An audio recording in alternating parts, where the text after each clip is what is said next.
विद्यां ददाति विनयं विनयाद् याति पात्रतां पात्रत्वात् धनमाप्नोति धनात् धर्मं ततः सुखम्।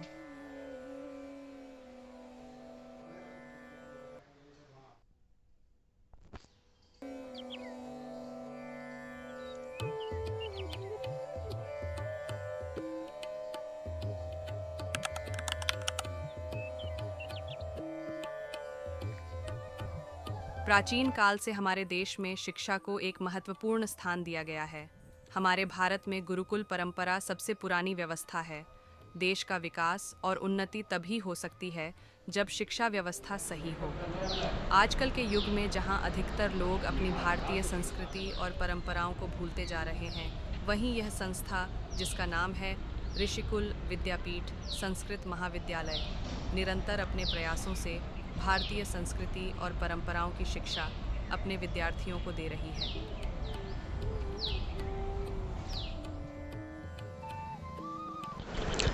हेलो दोस्तों, नमस्कार। स्वागत है आपका द गुड अराउंड्स में। मैं हूं संजय। दोस्तों, आज मैं हूं हरिद्वार की एक संस्था ऋषिकुल विद्यापीठ संस्कृत महाविद्यालय में। और दोस्तों, ये जो संस्था है इसके प्रबंधक हैं हरिद्वार के डीएम यानी डिस्ट्रिक्ट मजिस्ट्रेट श्री धीरज सिंह दरब्याल जी। इस संस्था के सचिव जो कि नगर मजिस्ट्रेट भी हैं श्रीमती कुसुम चौहान जी। दोस्तों, अभी मेरे साथ हैं महाविद्यालय के प्रधानाचार्य श्री बलदेव प्रसाद चमोली जी। आइए उनसे कुछ बातें करते हैं और विद्यालय के बारे में जानते हैं। सर नमस्कार। नमस्कार। सर, सबसे पहले तो जानना चाहेंगे कि संस्था की यानी विद्यालय की स्थापना कब हुई और संस्था करती क्या है सर? श्रीमान जी, इस महाविद्यालय की स्थापना पंडित महामना मदन मोहन मालवीय जी के द्वारा 1907 ईस्वी में हुई थी जी। भारतीय संस्कृत के प्रचार प्रसार के लिए महामना जी ने इसकी स्थापना की। उस समय यह संस्था बहुत बड़ी रही। धीरे धीरे यह संस्था कुछ कालांतर में कुछ कम हुई जी। इस संस्था का कुछ समय पहले किन्हीं कारणों से आपस में विवाद हुआ। विवाद होने के बाद यह न्यायालय में पहुंचा, न्यायालय से उच्च न्यायालय में पहुंचा। उसके बाद जो संस्था थी, जो ट्रस्ट था, वह हारा। उसके बाद उत्तर प्रदेश शासन ने उस 1996 में जिला मजिस्ट्रेट एवं नगर मजिस्ट्रेट महोदय जी को यह संस्था सौंपी जी।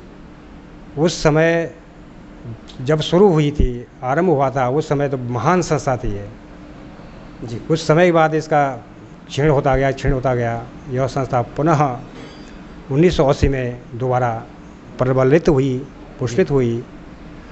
जब से जिला मजिस्ट्रेट महोदय, नगर मजिस्ट्रेट महोदय जी के पास आई यह संस्था, तब से लगातार निरंतर यह संस्था उन्नति की ओर अग्रसर है।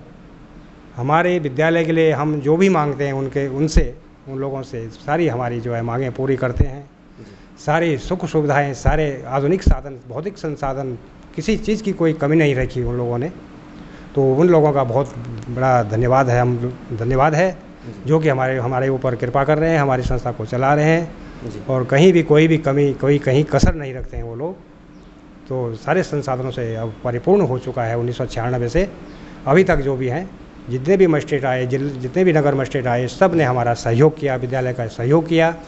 विद्यालय में आते रहते हैं जी, विद्यालय की मांगों को पूरी करते हैं जी। तो इस समय यह संस्था परिपूर्ण रूप से पुष्पित होती जा रही है और यह धीरे धीरे आगे को बढ़ रही है, उन्नति को अग्रसर हो रही है उनके शासनकाल में जी। सर, एज अ प्रधानाचार्य, एज अ प्रिंसिपल, आपको संस्था के साथ कितना समय हो गया है?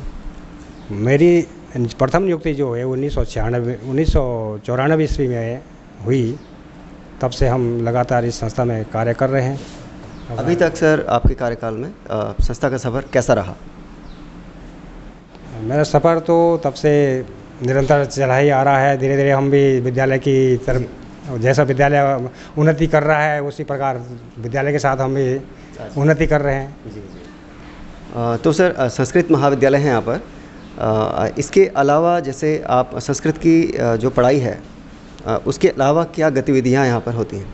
संस्कृत के साथ साथ हमारे विद्यालय में समस्त चीज़ें, अंग्रेजी की पढ़ाई भी है, जी। राजनीति शास्त्र है, समाज शास्त्र है, चित्रकला है, विज्ञान है, माने किसी चीज़ की कोई कमी नहीं है। जी। संस्कृत के साथ साथ आधुनिक सारे विषय रखे हुए हैं। सर, वर्तमान में कितने स्वयंसेवक हैं संस्था में? वर्तमान में संपूर्ण प्रथम श्रेणी से लेकर के चतुर्थ श्रेणी तक के जो हमारे यहाँ कर्मचारी हैं जी। उनकी संख्या 24 है। 24। अच्छा। और अभी कितने स्टूडेंट्स होंगे, यानी विद्यार्थी कितने होंगे विद्यालय में? हमारे विद्यालय में कक्षा 6 से लेकर के आचार्य पर्यंत MA तक के जो छात्र हैं जी। 230 के लगभग हैं। 230 के आसपास। ओके।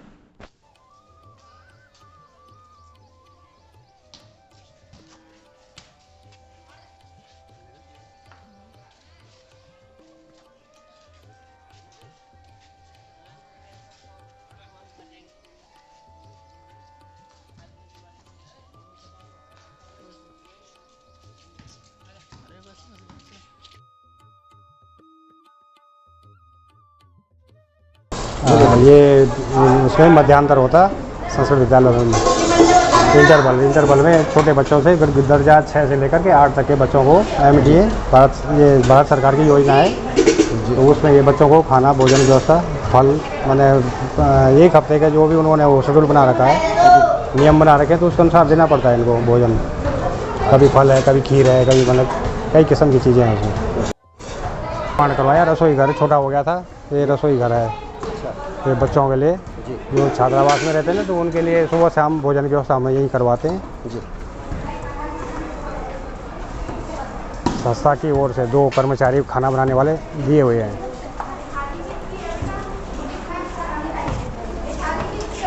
जो क्लासेस हैं सर, क्लासेस कितने बजे से कितने बजे तक चलती हैं? क्लासें ग्रीष्म काल में 7:30 से 1 बजे और शीतकाल में जो है 9:30 से 4 बजे तक। अच्छा।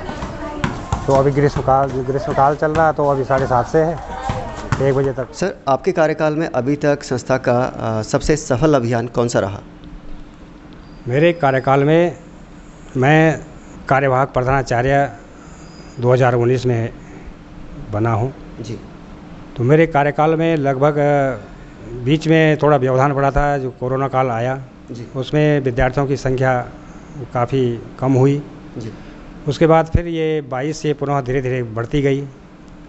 23 में तो मैंने बहुत सारे बच्चों के लिए, छात्रों के लिए संसाधन जुड़वाए जी। और 23 में जब संसाधन जुड़े, विद्यालय की मरम्मत हुई, विद्यालय में बहुत खर्चा आया जी।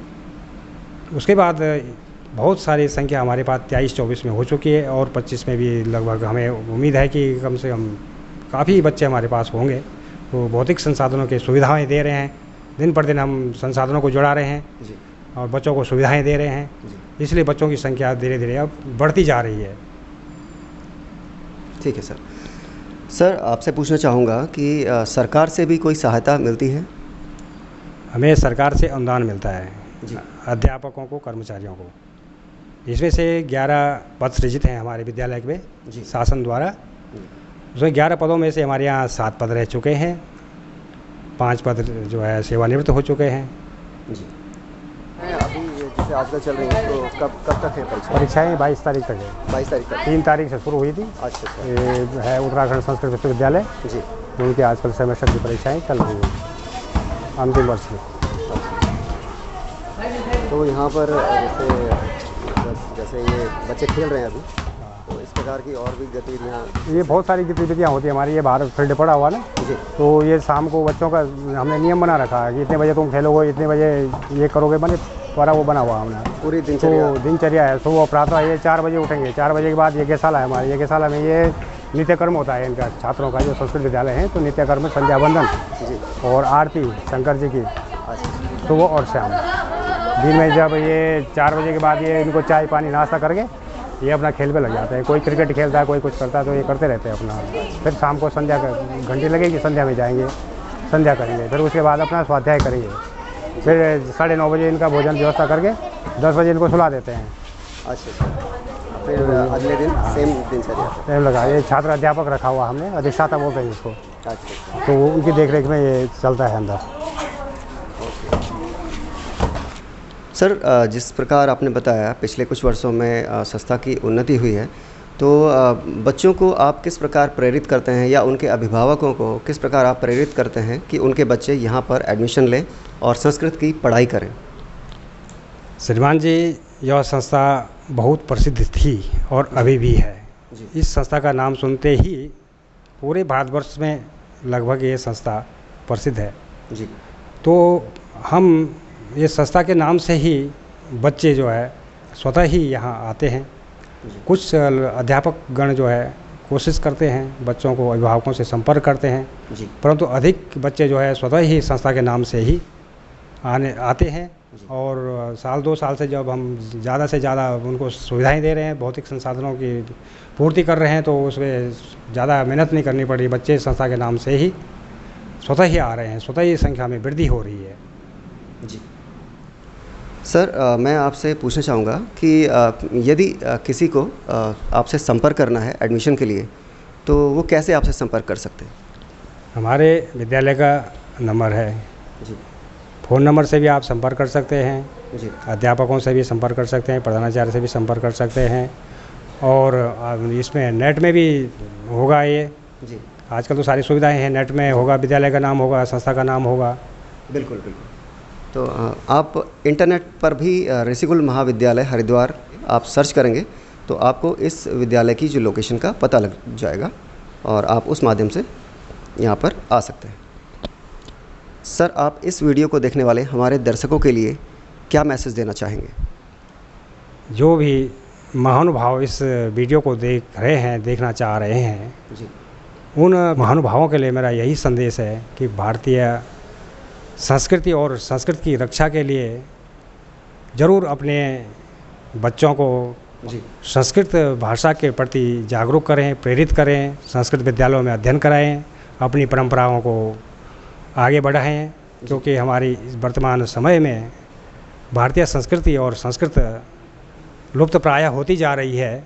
इसलिए अपनी भाषा को अपनी आगे उन्नति की ओर ले जाना है, इसको बचाना है, तो सभी महानुभावों को, सभी सारे समाज को इसकी रक्षा के लिए आगे आना पड़ेगा। तभी इस संस्कृत का उद्धार होगा, हमारे संस्कार बचेंगे, हमारे देवी देवताओं के मंदिर बचेंगे। अन्यथा इसके अभाव में, संस्कृत के अभाव में, यदि संस्कृत है तभी यह जो है संसार है। संस्कृत के बिना, संस्कृत के जो शब्द ब्रह्म है, शब्द ब्रह्म में ही यह संसार चल रहा है और इसकी आजकल किसी को जानकारी नहीं हो पा रही है। संस्कृत के प्रति जो लोग जागरूक नहीं हो रहे हैं। ये सब कुछ हमारा इस संस्कृत में भरा हुआ है, पूरा ब्रह्मांड भरा हुआ, पूरे वेद है, उपनिषद हैं, इसमें सारा विज्ञान भरा हुआ है। जितने भी हमारे शास्त्र हैं सब में विज्ञान है, बहुत बड़ा विज्ञान है, ऋषियों का विज्ञान है। इस ऋषि परंपरा को, इस विज्ञान को आगे बढ़ाएं और संस्कृत की ओर अग्रसर रहें, यही मेरी शुभकामना है दर्शकों के लिए। जी सर, द गुड अराउंड से बात करने के लिए बहुत बहुत धन्यवाद। नमस्कार। बहुत धन्यवाद आप। जी।